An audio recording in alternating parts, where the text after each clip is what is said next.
विश्वास। मुंबई की एक बहुमंजिला इमारत में प्रभाकर जी नाम के एक बहुत ही सज्जन व दयालु स्वभाव के व्यक्ति रहते थे। उसी इमारत के पास एक महात्मा जी दिन भर ईश्वर की आराधना में व्यस्त रहते थे। प्रभाकर जी के यहाँ से उन्हें प्रतिदिन रात का भोजन प्रदान किया जाता था। यह परंपरा काफ़ी समय से चल रही थी।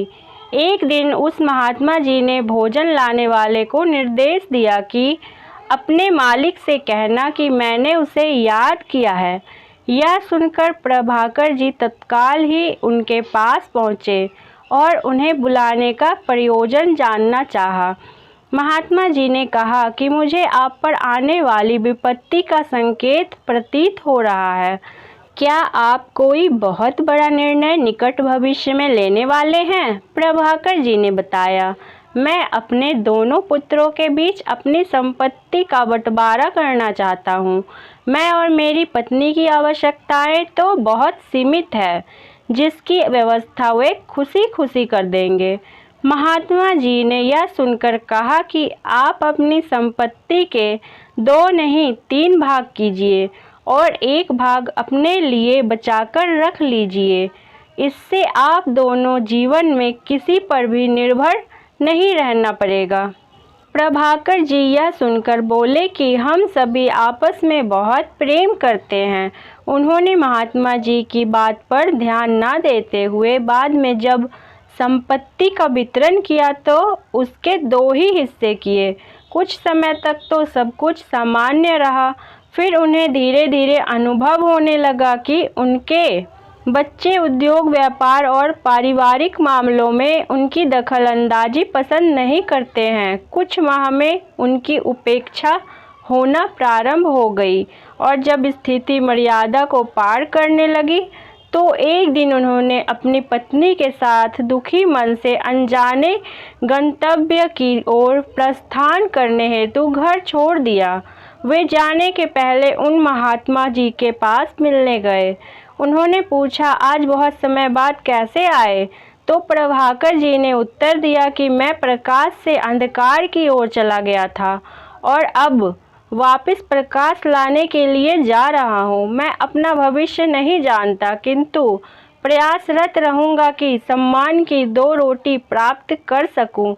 महात्मा जी ने उनकी बात सुनी और मुस्कुराकर कहा कि मैंने तो तुम्हें पहले ही आगाह किया था।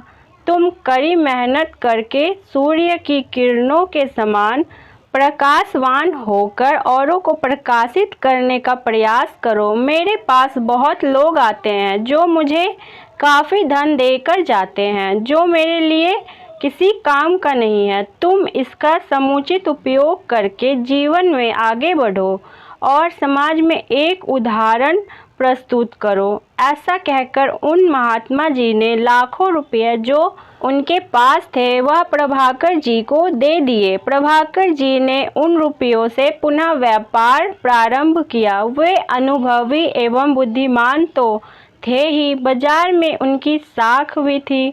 उन्होंने अपना व्यापार पुनः स्थापित कर लिया। इस बीच उनके दोनों लड़कों की आपस में नहीं पटी और उन्होंने अपने व्यापार को चौपट कर लिया।